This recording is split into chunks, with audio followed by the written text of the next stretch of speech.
김정은이 사고 나온 게 파텍필름이라는 시계거든요. 시가 2억 원입니다. 2억. 만년필 있잖아요, 몽블랑. 그건 이제 100만 원입니다. 그러니까 지금 슈퍼카만 100대 이상을 보유하고 있는 거로 추정이 되고 있는 거고. 근데 요때 입혔던 또 옷도 화제가 됐었거든요. 저 옷이 뭐냐면 11살짜리가 입고 있는 저 옷이 크리스찬 디올 제품으로 이게 우리 돈으로 한화 약 240만 원짜리예요. 뭐 에게 240만 원짜리라고 하시는 분도 계시겠지만 지금 북한 주민들이 굶어 죽고 있는 상황에서 저 후계자란 딸이 저렇게 비싼 옷을 입고 나와야 될까? 그게 문제예요, 솔직히 말해가지고. 사실 그 김주혜뿐 아니라 김효정도 언젠가 크리스찬 디올 제품으로 추정되는 명품백을 들고 나온 적이 있었거든요. 그래. 그래서 이제 저게 진짜냐 가짜냐 말이 많아가지고 또 누군가가 또 크리스찬 디올사에다 전화를 해서 이게 진짜입니까 가짜입니까? 했더니 그쪽에서 얘기하기를 아예 사진으로 볼 때는 우리 제품이 맞는데 육안으로 직접 우리가 확인하기 전까지는 진짜인지 가짜인지 말씀드릴 수 없습니다 라고 얘기를 했답니다. 근데 북한에서 권력자가 입는 건데 저걸 누가 가짜 짭을 갖다 줬을 리는 없죠. 갑자기 진짜. 사실 그 김정은의 딸 사랑은 여기서 끝이 아닙니다. 김주혜가 작년 12월에 화성 18형 로켓 발사할 때 입었던 옷 한번 보시죠. 이거 좀 비싸 보인다.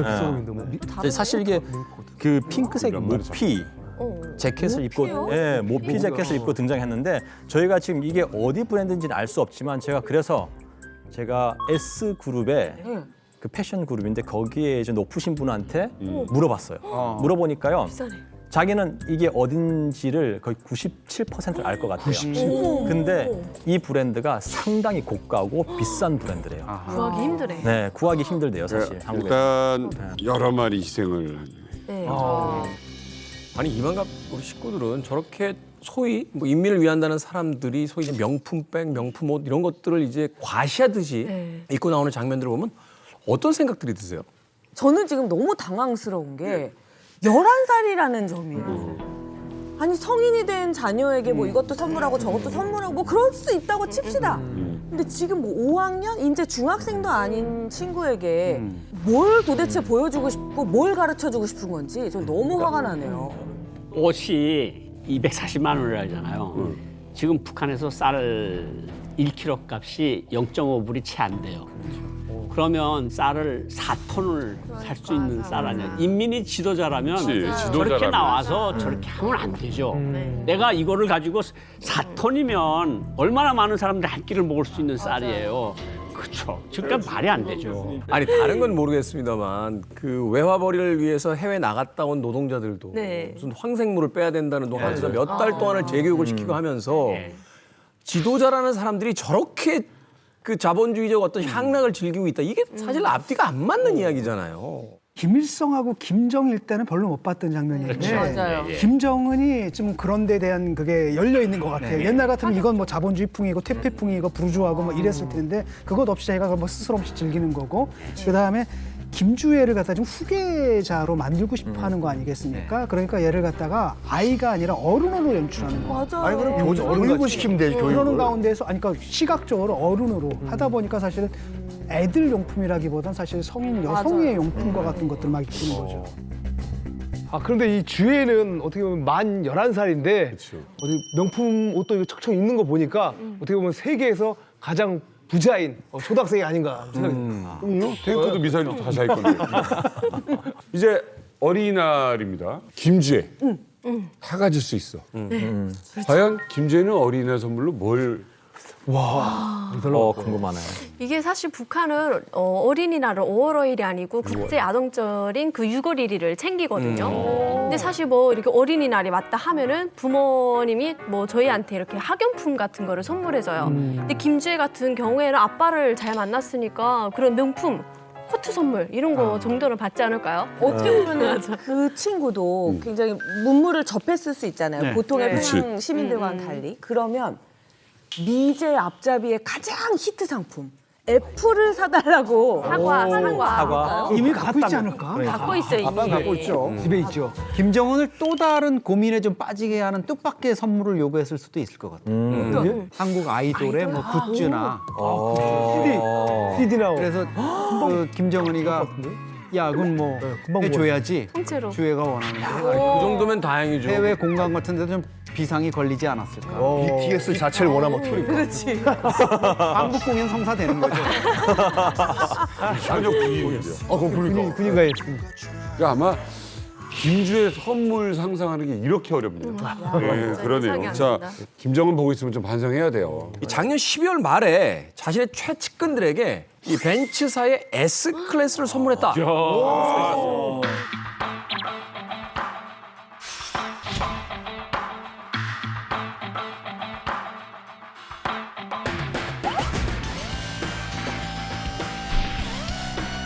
이게 김정은이가 아니라 이거는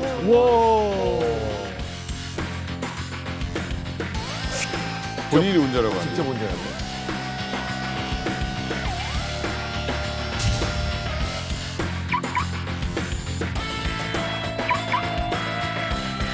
저 죄송한데 저렇게 방향 안 해도 되거든요. 근데 꼭 해보고 싶지 않아?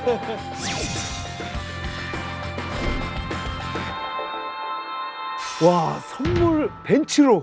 야 저거 통이 너무너무 큰 것 같은데. 그러게. 짭정은 씨, 저도 한 대 주시면 안 됩니까? 그래서 우리 정민동무 것도 준비해놨습니다. 평양 3가 27번 길에 놔뒀으니 올라가서 가져가라. 못 내려올 수도 있습니다. 이번에 공개된 영상을 보면은 총리 김덕훈이 김정은이가 타던 마이바흐 S600 그 아마 퇴역한 거를 받은 것 같고요. 나머지 이제 조용원 비서라든가 최용해가 S클래스를 하는데 보면 이게 연출된 느낌이 좀 들어요. 왜냐하면 평소 때 운전하지 않던 그렇지. 사람들인데 그날 특별히 저 장면을 연출하느라고 직접 몰고 온 것 같고 특히 최용해 같은 경우에 저게 익숙한 사람이면 저렇게 하질 않거든요. 차 몰고 와서 그 뭐 경비병도 서 있고 이런데 그걸 굳이 잠그려고 막 그 잡는 거를 이렇게 하는 건 좀. 누르고 시키면 되는데. 이거는 아마 김정은이가 내가 얘들한테 선물 한 대씩 줬어. 그리고 회의장에 직접 좀 몰고 오는 그런 장면을 연출하고 싶었던 거예요. 그냥 사가지고 운전사가 있었으면 이게 관용차다 이런 느낌인데 자기가 딱 운전하고 나면 이건 내 차야. 그런 느낌으로. 내가 하나씩 줬어. 최룡의 영상을 보면 네. 이게 너무 좋아하잖아요. 그러니까 저도 처음에 이제 차를 샀을 때 기분이 좋잖아요. 그래서 제일 신기한 게 스마트 키로 하면은 또 소리가 나. 삐삐삐 네. 하면은 궁금한 게 이렇게 가다가 이렇게도 해보고 이렇게 다 해봤잖아요. 그러니까 최룡에도 신기한 거야, 신기한 거야. 자, 왜 김정은은 저렇게 고가의 자동차를 선물로 줄까? 예전에도 김정은이 고가의 선물을 자신의 측근들에게 준 적은 있어요. 그런데 S클래스는 그 급이 남다르죠. 최룡해, 김덕훈, 조용원. 보세요. 내각총리, 조직비서, 그다음에 최고인민회 상임위원장.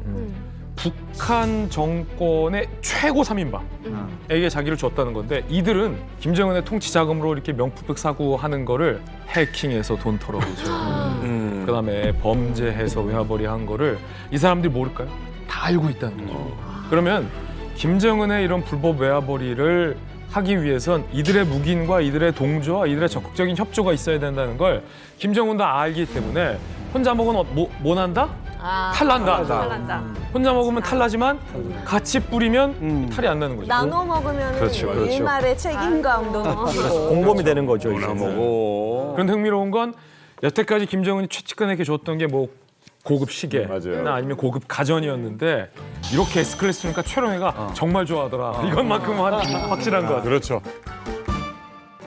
이게 충성을 이끌어내기 위해 가지고 선물을 준 거잖아요. 저게 이제 이른바 북한 3대째 이어오는 선물의 정치예요, 저게. 선물 정치. 선물 정치. 근데 이제 선물 정치라는 것이 이제 말 그대로 성심성의껏 다하는 사람에게 주는 게 아니라 이걸 줄 테니까 너는 기브 앤 테이크 충성을 나한테 달라. 이거예요. 근데 이게 북한에만 있었던 것이 아니라 이 선물의 정치는 꽤 오래됐습니다. 뭐 여러분 그 마키아벨리라고 이탈리아 철학자 있죠. 군주론. 그 사람이 쓴 그 군주론. 거기 보면 뭐라고 나왔냐면 선물의 정치학이라고 정리를 해놓고 예전에 고대 로마와 그리스 시대부터 선물의 정치가 있었다라고 하면서 위대한 지도자는 무엇인가? 덕과 인으로 통치라는 지도자가 아니라 선물 잘 주는 정치자다라고 나와 있어요. 그 전쟁을 일으킨 다음에 이기죠. 그럼 뭘 해야 되냐? 승리 파티라는 것이 아니라 전리품을 나눠줘야 된다. 그러니까 만약에 이거 안 나눠주면은 폭동이 난다라고 명시가 돼 있어요. 우리나라 같은 경우에도 인조 반정 때 인조가 반정 일으켰어요. 성공했어. 이괄이라고 1등 공신이 있었어요. 근데 이 이괄을 2등 공신을 해버린 거예요. 그러니까 선물을 안 나눠줬어요. 바로 이괄이 반란을 일으킵니다. 이괄의 난. 그러니까 마키아벨리의 선물의 정치학이 우리나라 정치에도 적용이 되는 것 같이 북한뿐만 아니라 전 세계 동서고금 다 통해요, 이게요. 아, 이거 진짜 묘하다. 묘해요. 그러니까 이렇게 함으로써 선물을 많이 줌으로써 김주애가 나중에 세습할 수 있도록 그 위에서 탄탄하게 잡고 있겠다. 그 뭐 이런 사람들이 거. 진짜 충성을 하는 건가? 아니죠. 충성을 하는 척을 하는데 그럼 내가 뭔가 대가를 줘야 되지 않습니까? 그게 선물이다. 이거죠. 그러네. 고가의 선물부터 뭐 여러 가지 명품까지 뭐 부하들한테는 벤치도 뿌리고요. 주애한테는 또 명품 옷도 선물하고 뭐 여러 가지 어떤 선물들을 하는데 막상 김정은은 근데 나올 때 보면 그 김일성 할아버지에 대한 어떤 코스프레 때문인지 몰라도 모자도 굉장히 그 좀 약간 서민 물론 이제 비싼 모자였습니다만 친숙한 모자를 쓰고 옷도 약간 당복이라든지 또 뭐 가죽 옷을 입어도 사실 브랜드가 이렇게 드러나지 않게 그렇죠. 이렇게 이제 옷을 입는 전략 같은 걸 보이고 있는데 사실 검소한 겁니까? 검소한 코스프레를 하는 겁니까? 굉장히 예리한 질문입니다. 인민복을 주로 입고 나오잖아요. 옛날 인민복 모택동, 김일성이 입고 나왔던 인민복은 검소함의 상징. 색깔도 굉장히 검은색에 무채색이잖아요. 색상을 주지 않고 검소한, 서민적인 그런 상징이었는데 김정은이 이 인민복을 입잖아요. 네. 나는 굉장히 검소한 지도자고 군주다라는 것을 일종의 코스프레하고 있는 건데 정보기관의 첩보에 따르면 그 인민복의 원단이 유럽의 굉장히 고급 원단이다. 그리고 2018년에 트럼프랑 만났던 북미 정상회담인데 그때 당시에 유독 김정은이 입었던 저 인민복이 유독 윤기가 흘러요. 맞아요. 보시면 반질반질. 구김도 없고 윤기가 뭔가 촤 그렇죠? 촤 마치 비담처럼 기름 저게 800만 원짜리입니다. 이런 여기에 사실 기성복이 잘 맞지 않거든요. 그렇죠.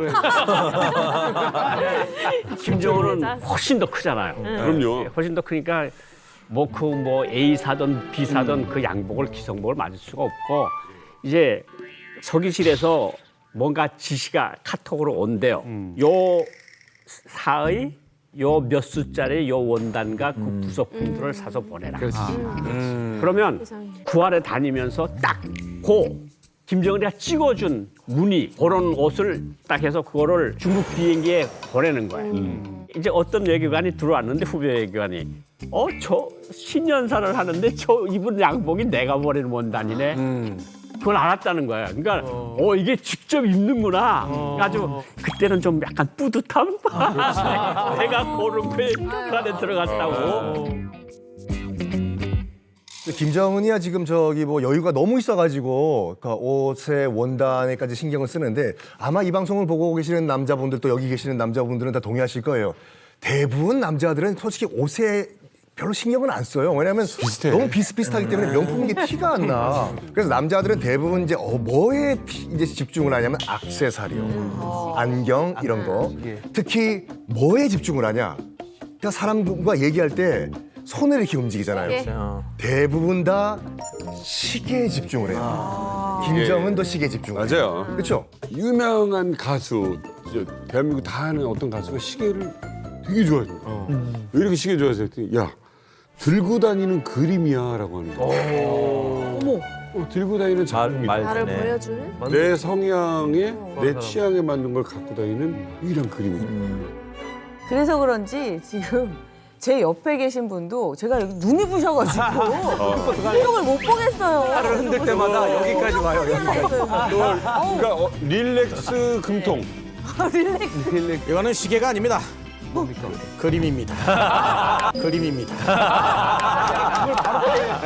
이게 뭐 저에게는 이게 시계일 뿐이지만 여러분들에게는 아마도 이게 아파트 한 채 정도의 가치를 하지 않을까 이런 생각이 듭니다. 어디 건데요? 오늘 녹화 가장 잘하신 분께 마지막에 선물로 드리겠습니다. 그러니까 진짜 김정은이 차고 있는 시계가 뭔가 한번 해봤는데 김정은의 최애 시계는 바로 우리 돈으로 1,600만 원 상당의 스위스 명품 시계 브랜드 IWC로 밝혀졌어요. 1,600만 원이면 비싸지만 와 비싼 건 아니잖아요. 왜 김정은이 저렇게 차고 나오냐 여러 가지 분석이 있는데 놀랍게도 브로맨스 우리 푸틴 형님께서도 저 브랜드 시계를 굉장히 좋아하세요. 진짜로. 그래가지고 우리 당신과 나는 형제라는 걸 보여주기 위해 가지고 이 시계를 차고 다니는 것이 아닌가라는 분석도 있죠. 사실 저건 좀 저렴한 편이고요. 김정은이 차고 다닌 것 중에서 2015년 노동당 기념행사가 있었거든요. 그때 김정은이 차고 나온 게 파테클릭이라는 시계거든요. 시가 2억 원입니다. 시가 2억 원입니다. 시계 브랜드에서 이제 최고 레벨에 있다라고 하는. 근데 김정은이 이제 사인할 때 쓰는 그 만년필 있잖아요, 몽블랑. 그건 이제 100만 원입니다. 2억짜리가 나온다면 그 100만 원 얘기하니까 너무 없어 보인다. 또 저 사진 보니까 우리나라의 그 주식 전문가 한 분이 했던 아주 유명한 이야기 있죠. 그러니까 부자처럼 보이려고 하지 말고 부자가 되라라는 이야기가 있는데 오히려 어떤 좀 심신의 어떤 이 허한 거를 저런 식으로 계속 좀 보상받으려고 하는 게 아닌가 하는 생각이 들어요. 제가 아는 유명한 그룹의 가수가 나 명품 필요 없다. 나는 그냥 청담동 아파트면 된다.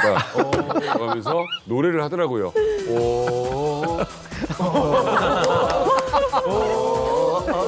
많이 들어봤던 노래네요. 많이 들어봤겠지. 고생하네요. 내가 불렀나? 내가 불렀나? 집 있는데도 맨날 밖에서 자고 1박 2일. 아니 김정은이 맨날 비슷한 옷만 좀 입은 줄 알았었는데 이게 엄청나게 비싼 명품을 입은 거였네요.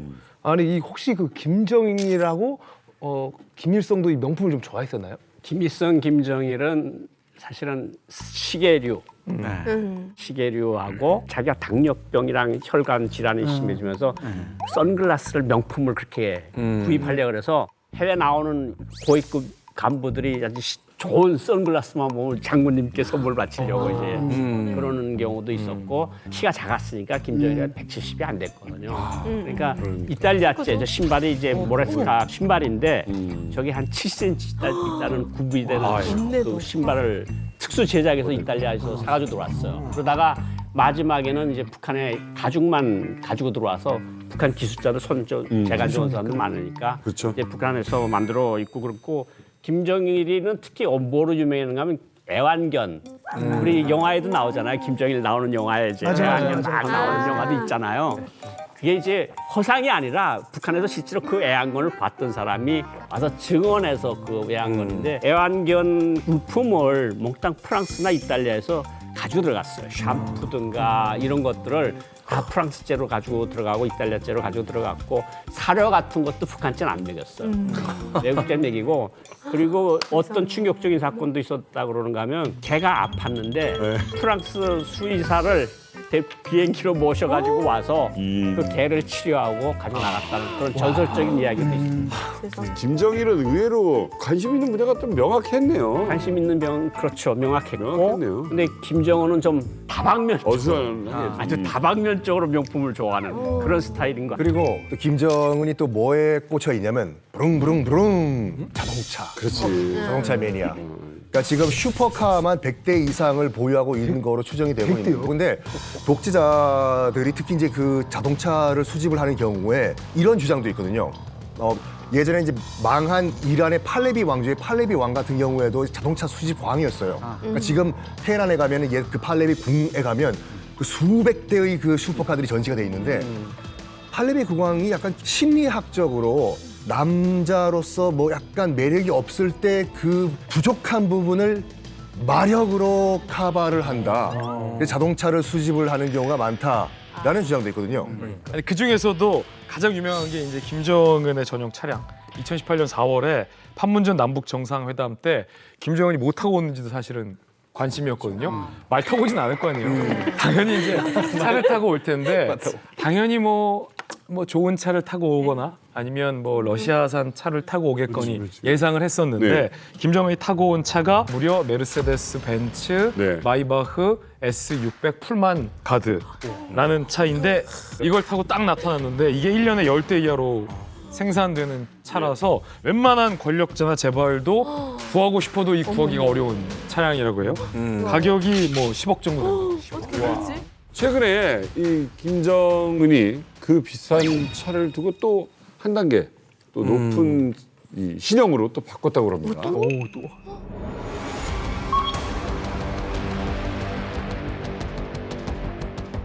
조금 더 신형인 거죠. 마이바흐 마크가 뒤에 있는 거고요. 650 모델입니다. 굉장히 비싼 거죠. 마이바흐 같은 경우는 뭐. 2023년 12월 장면이거든요. 이게 아까 김정은의 전용 차량이 마이바흐 S600이었잖아요. 그런데 우리가 지금 화면에서 방금 본 거는 그거보다 한 단계 높은. 그 S650입니다.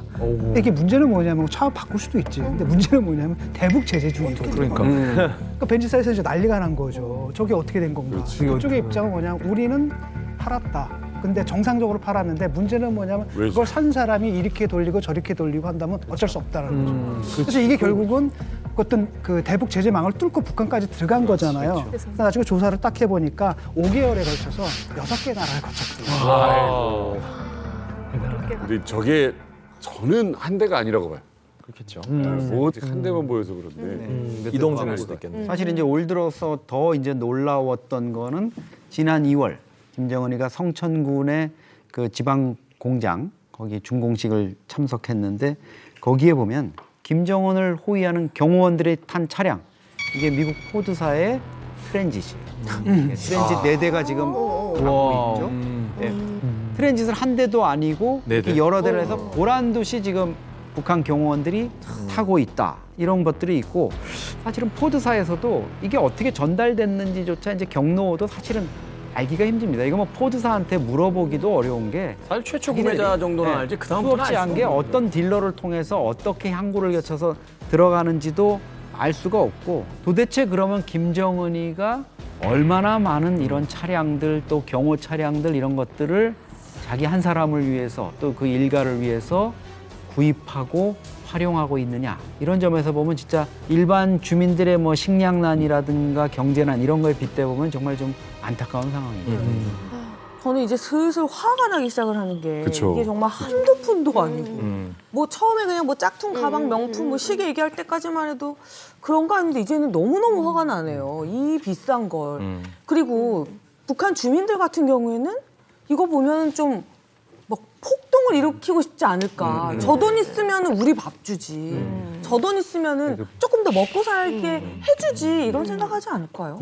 근데 사실 인민들의 입장에서는 저 명품이고 뭐고 아마 모를 거예요. 아마. 몰라요. 그걸 알아야 화가 나는데. 알아도 화가 나는 그게 거고. 더 화나는데 네. 모를 수밖에 없는 현실이. 그러니까 평양 사람들 중에도 좀 엘리트인 사람들이 좀 벤츠를 타고 다닌다고 했어요. 그럼 좀 지나다니면 뭐 진짜 화날 만큼 주민들이 그 정도로는 안 보는 것 같아요. 그렇죠. 자기 혼자 다 먹는 게 아니라 그 뭐랄까 특권층 또는 지배층을 만들어야 되거든요. 그래서 저는 북한의 독재가 한 사람의 독재는 아니라고 봐요. 수많은 사람들 이해관계가 있고 그 이해의 공동체를 만드는 행위 중에 하나가 선물인 거죠.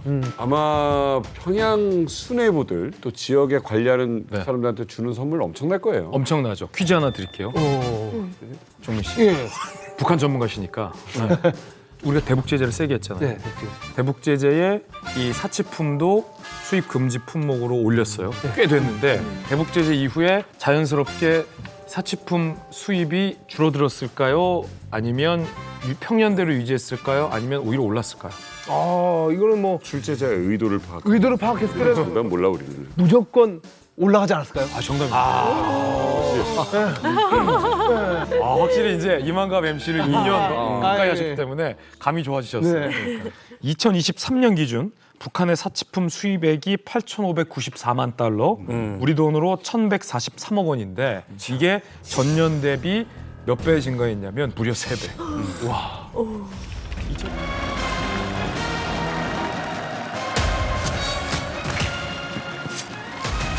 와. 가락식 주택구. 아 이게 강이고. 네, 보통 강이 그대로 내려다 보니.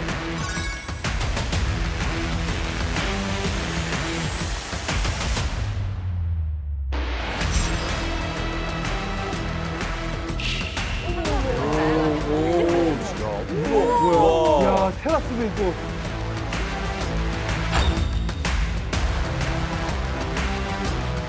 김정은 동지께서는 흉명의 마이크와 함께 고결한 삶을 수놓아온 리춘희 방송원과 같은 나라의 보배들을 위해서라면 아까울 것이 없다는 것이 우리 당의 진정이라고 말씀하시면서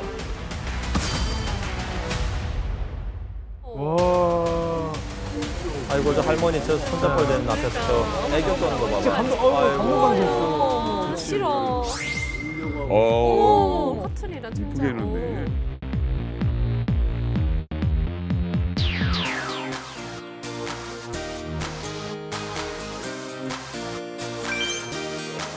저 호텔 같다 호텔. 복층이야. 가락식이래잖아요. 와. 가락식.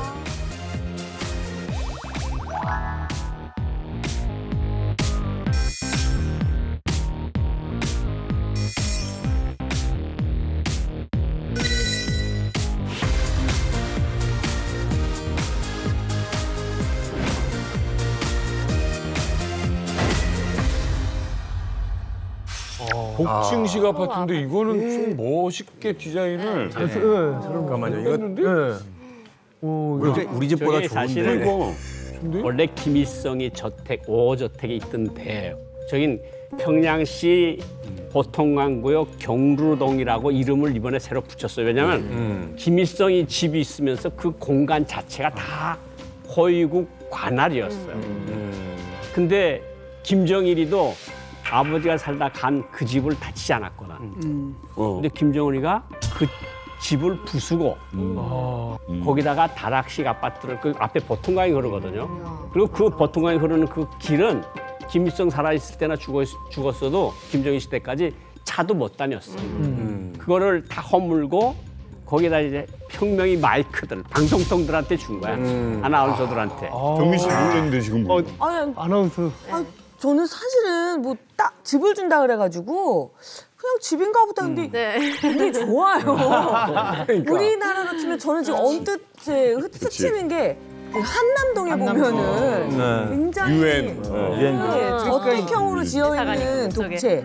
그리고 성수동에 보면 요새 이게 높이 올라가 그 한강 보이는 약간 그런 느낌이 나서 살짝 지금 아니 우리나라 아나운서 그러니까 보면 놀랄 일인데. 아니 그러니까 저도 아나운서고 그분도 아나운서 리춘이고 리정민이고 자기 리정민이래.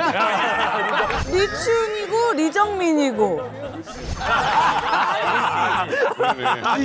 막 KBS 아나운서 출신이야.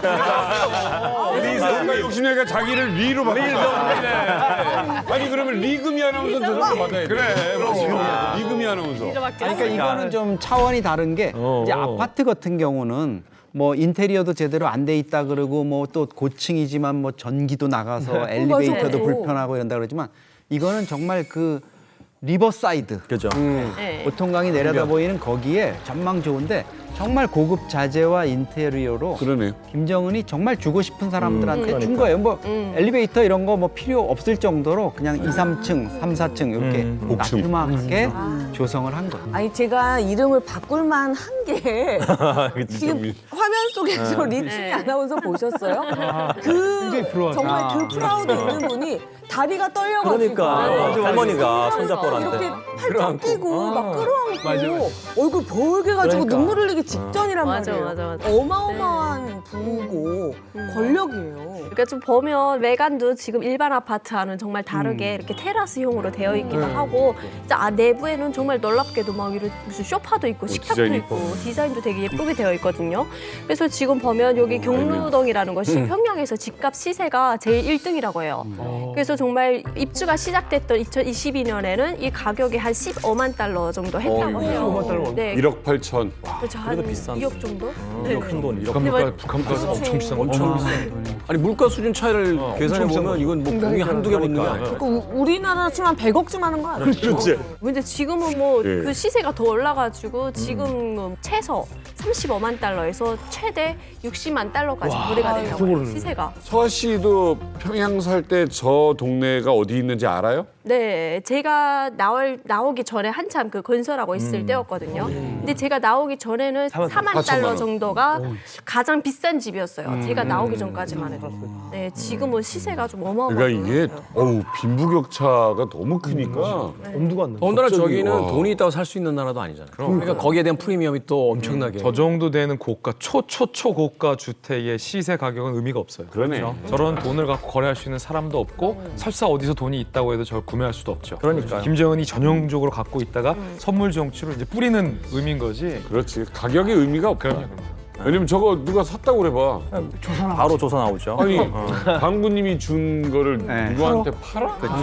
말이 안 되는 거야. 여기 집에 이렇게 빨갛게 붙이거든요. 그렇죠. 친한 지도자 김정일도 그건 몇 월 며칠 날 오셨다 다녀가신 가신 집 이런 집도 있고 그걸 배려집이라고도 하는데 그 집을 누가 건드렸다가 목이 몇 개가 되는데 그걸 건드리겠어. 찍히면 하루 아침에 또 쫓겨나는 거 아니야? 그렇죠. 그리고 저거는 자기 집이라고 할 수 없는 게 이춘희가 만약 하다가 발음이 꼬여가지고 김정은 짝정원 이랬다가 이제 한마디만 하면 그냥 날아가서 어디로 가는 거잖아요. 자기 집도 아닌 거지. 그게 가장 강력한 통제 수단이겠네요. 그러니까 그럼요. 꿀맛을 보게 해놓고 이게 완전히 내 개인 소유가 아니니 너 이거 계속 유지하려면 어떻게 해야 되는지 알지? 실수를 하면 그렇죠. 리춘이 천하의 리춘이도 언제든 나갈 수 있는 집이네요. 저거 가시방석이다. 여기 발목이 잡혀. 네. 선물 정치의 위험이네. 그냥 안 들어가고 싶다. 그러네.